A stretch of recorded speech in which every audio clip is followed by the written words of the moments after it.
Dan di atasnya Allah tidak sama dengan di atasnya makhluk. Anda sudah tahu hal ini, Pak, ya.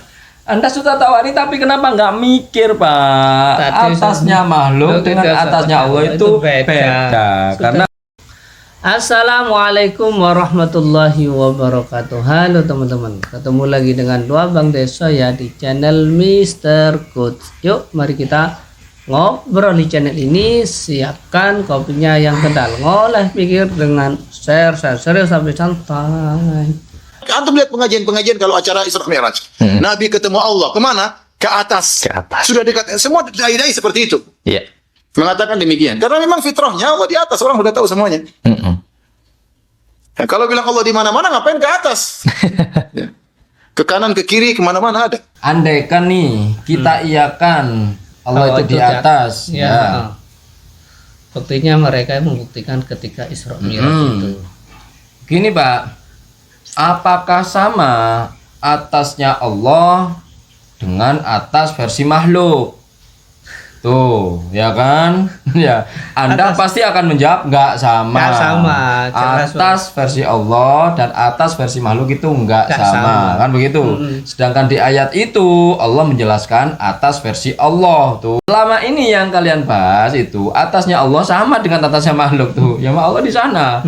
Ya, dengan dalih Nabi bertanya kepada seorang budak itu, ya itu kan versi atasnya makhluk, ya. Sedangkan ayat yang dibawa itu versi atasnya Allah, kan begitu, Bos. Jadi tidak sama, Pak. Itu tidak bertempat atau mungkin bahkan Allah di mana-mana. Ya. Keyakinan mereka itu dibangun di atas apa? Sedangkan Oke, ya di atas dalil, Pak. Ya, dalil utamanya ya tetap laisa kamitslihi syai'un fil ardi wala fis sama. Tidak ada sesuatu pun ya yang menyamai Allah. Itu dalil paten, Pak. Jadi apapun teorinya yang mengindikasikan Allah ini menyerupai makhluk tertolak, Pak. Gitu.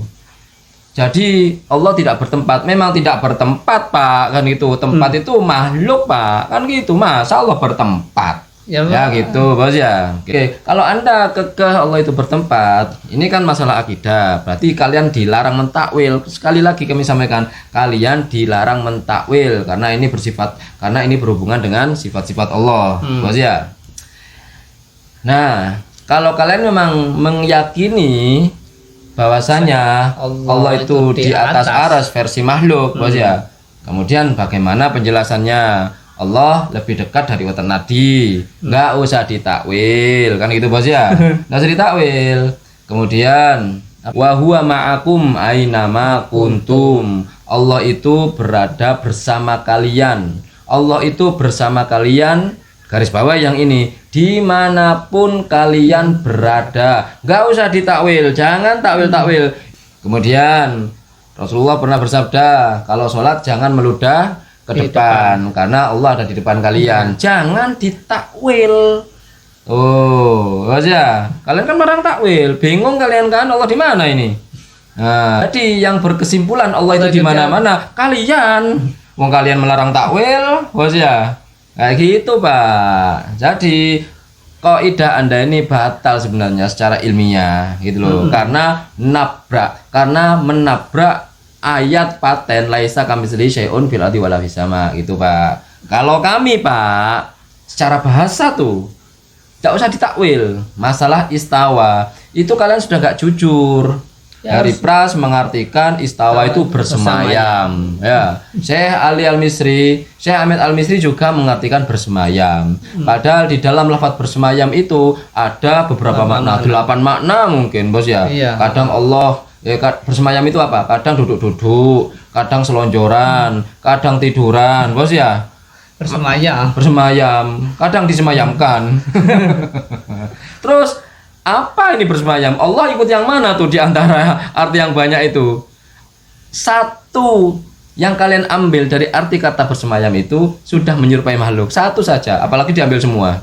Makin gak karuan Allah itu nanti, Bos ya. Iya, makin gak karuan itu. Jadi kalau kalian tidak ingin mentakwil lafaz istawa ini, jadikan satu, jangan dipisah. Istawa itu gandengannya di situ ala, itu idiem, Pak. Idiem sekali lagi, Bos ya. Rogiba itu, Pak. Kalau adiemnya beda arti. Rogiba ila itu artinya mencintai. Bos ya, rogiba an itu artinya membenci. Kan begitu Pak. Sama dengan istawa ini. Istawa alal arsy. Istawa ala itu idiem satu kesatuan berarti istaula. Wa malaka, menguasai dan merajai. Ibaratnya kekuasaan Allah dan kerajaan Allah itu di atas arsy gitu. Kalian berkilah lagi. Kalau menguasai Allah berarti sebelum itu ada makhluk lain yang menguasai arsy gitu. Kami ulangi lagi, istaula itu fi'il madhi Pak. Jadi sebelum itu sudah menguasai Pak ya. Itu kami kurang telaten gimana Pak menghadapi Anda ini. Anda yang bebal gitu loh. Iya Pak, mereka sendiri yang akan bingung sendiri. Bingung sendiri gitu loh Pak. Summastawa 'alal arsy. Ya, banyak ayat-ayat itu kaum muslimin. Ya, menunjukkan bahwasanya Allah di atas arsy. Bukan dikatakan tidak bertempat atau di mana-mana. Ya, nggak ada. Ya. Kemudian ayat-ayat yang senada menunjukkan bahwasanya Allah itu di atas. Ya, Allah Subhanahu wa taala di dalam surat Al-Mu'min 36 37 ya, mengisahkan tentang Fir'aun minta bangunkan tangga supaya bisa menuju. Anda di sini berfokus ayat Al-Qur'an, makna Al-Qur'an ala itu dengan di atas versi bahasa Indonesia. Ya, Bos ya. Kalau di atas itu fauqa, Pak. Fauqa itu di atas, bertempat. Al-Qur'an itu sudah sempurna Pak. Kalau menunjukkan tempat itu bahasa Arabnya fauqa Pak. Kalau ala nggak menunjukkan tempat. Jadi mana di situ yang menunjukkan tempat, kan begitu Bos ya. Fir'aun berkata kepada Haman, buatkanlah untukku sebuah bangunan yang tinggi, atau mungkin tangga ya, bangunan yang tinggi lah, supaya aku bisa sampai ke pintu-pintu langit. Untuk apa? Ya, supaya aku bisa melihat Robnya Musa. Dan sesungguhnya aku memandang bahwasanya Musa adalah seorang pendusta, karena Nabi Musa alaihissalam mengatakan Allah itu di atas langit. Nah ini juga Pak ya, kalau Nabi Musa yang dimaksud di atas arsy itu pakai Allah tuh. Fir'aun memaknai fauqa ya, bertempat, jadinya dia ke atas langit. Makanya Fir'aun membangun gedung atau membangun bangunan yang tinggi ingin melihat Tuhannya Nabi Musa, karena memaknai Allah itu dengan fauqa, bertempat gitu loh. Baca hadis dari Imam Muslim ya, di mana Al-Imam Muslim rahimahullah meriwayatkan sebuah hadis tentang perjalanan ruh setelah kematian ya. Perjalanan ruh setelah kematian itu, ruh itu dibawa oleh malaikat naik ke atas langit pertama ya, kemudian minta bukakan oleh malaikat, naik langit kedua, minta lagi bukakan langit kedua, naik langit ketiga, sampai kemudian langit ketujuh. Allah itu di atas ya, dan di atasnya Allah tidak sama dengan di atasnya makhluk.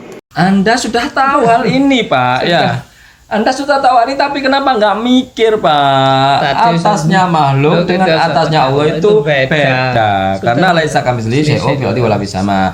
Penjelasan ar-roh tadi, ar-roh itu di bawah mengikuti hukum makhluk, kan begitu. Kalau atasnya Allah yang enggak. Nah, makanya Allah itu enggak butuh tempat. Ketika Anda atas itu di sana, bawah di sini, itu menunjukkan tempat, ada ruang di situ Pak. Ya, Allah itu akidahnya ulama salafus soleh sudah. Akidah ulama-ulama salaf yang mengatakan bahwasanya Allah itu tidak disertai zaman dan tidak disertai makan, tidak disertai waktu dan tidak disertai tempat Pak, ruang, tidak ada ruang dan waktu Allah itu Pak. Anda dari tadi bahas ini adalah mengenai ruang dan waktu, itu semuanya tentang makhluk. Jadi kalau Anda bisa mikir sebenarnya Bos ya. Berarti roh itu Bos, hadis itu diangkat dibawa ke lagi 1, 2 sampai ke 7 itu ya, berarti kan dia menceritakan tempat ruang dan waktu kan, hukum makhluk ya. Allah beda kan itu Bos ya. Nah, makanya Anda bingung sendiri kalau Allah pas turun itu ya, Allah turun ke dunia ya, jangan ditakwil, ayo jangan ditakwil kan begitu. Berarti Allah butuh tempat Ya, jika Allah di atas arsy kemudian turun ke dunia, berarti Pak, ada lagi yang lebih besar dari Allah itu, yaitu tempat dan ruang itu sendiri. Allah itu yang maha besar, sudah nggak ada yang lebih besar daripada Allah. Jika Anda membayangkan Allah besar dengan bentuk yang besar, maka Anda menyerupakan Allah dengan makhluk. Besar ini ya sudah, serahkan saja pada Allah maknanya dan maksudnya. Kan begitu Bos ya. Ada istilah Ka'bah itu Baitullah, loh tiba-tiba mengecil. Ya kan, jangan ditakwil tuh ya, biar puyeng kamu. Baitullah, rumahnya Allah. Berarti apa? Allah Kalau punya tempat nanti. makanya nongkrongnya Allah di arsy. Ya kan, istawa nongkrong katanya. Duduk-duduk, nongkrong, apa bertelekan, rebahan kan gitu Bos ya. Kemudian pulangnya ke Ka'bah Baitullah. Begitu apa nanti? Jangan ditakwil. Ini kami memaknai maksudnya tanpa takwil menurut Anda itu. Nah, makan puyeng ya kan, akhirnya bingung. Kalau saya yakin kalau masalah perbedaan akidah kayak gini, kalian yang benar-benar puyeng ya kan, karena apa? Rumusnya kalau masalah akidah, masalah Allah, Anda tidak perlu ditakwil kan begitu. Lafadznya seperti itu dan diartikan. Dan masalahnya yang lebih besar lagi, pengertiannya pakai bahasa Indonesia yang acak-acakan. Ya, di mukjama'an ini kamus Arab sudah kan begitu. Maknanya istawa ala, istaula dan malaka. Diartikan bahasa Indonesia bersemayam. Kan hancur-hancuran jadinya. Oke, itu saja obrolan hari ini. Mudah-mudahan bermanfaat, mudah-mudahan mencerahkan, dan mudah-mudahan kita bisa bersikap bijak lagi. Ma asabaka min hasanatin faminallah wa ma asabaka min sayyiatin famin nafsik. Yang baik-baik semuanya datang dari Allah, yang jelek-jelek datang dari kami. Mohon maaf. Wa akhirul kalam. Assalamualaikum warahmatullahi wabarakatuh. Waalaikumsalam.